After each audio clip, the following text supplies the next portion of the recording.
তোমার নাম কি? আমার নাম মনীশ চন্দ্র দাস। তোমার বাড়ি কোথায়? ব্যারাকপুরে। তুমি বিটিটিআই কলেজে কি ট্রেনিং নিতে এসেছিলে? টিভি এলইডি ট্রেনিং নিতে এসেছিলাম। তা তোমার কি কোর্স কমপ্লিট হয়ে গেছে? হ্যাঁ, কোর্স কমপ্লিট হয়ে গেছে। তা আজকে তুমি সার্টিফিকেট নিলে? হ্যাঁ, আজকে নিলাম। তা তুমি এখানে যে বিটিটিআইতে দীর্ঘদিন ধরে যে ক্লাসটা করলে তোমার কীরকম লেগেছে? ভালো লেগেছে। থিওরিটিক্যাল প্র্যাকটিক্যাল ক্লাসে কোনো অসুবিধে হচ্ছে না তো? না। তা তোমাকে বিটিটিআই থেকে কোর্স করার পরে কোনো কোম্পানিতে অফার দেওয়া হয়েছিল? হ্যাঁ, হচ্ছিল, গিয়েছিলাম। আচ্ছা, কোন কোম্পানি? প্যানাসোনিক। গুড। তা তুমি সেখানে সিলেক্টও হয়েছিলে? হ্যাঁ, হয়েছিলাম। তা এখন তুমি প্যানাসনিকে করছো না কেন?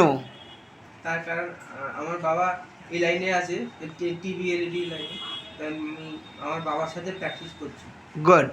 তার মানে তোমার বাবাও ইলেকট্রনিক্স লাইনেই আছে, ওই জন্য তুমি বাবার সাথে প্র্যাকটিসে আছো। হ্যাঁ। Very good. তা তুমি কি মনে করছো এখান থেকে যে ট্রেনিংটা নিয়েছো, নেওয়ার পরে এখন স্বনির্ভর হতে পারবে?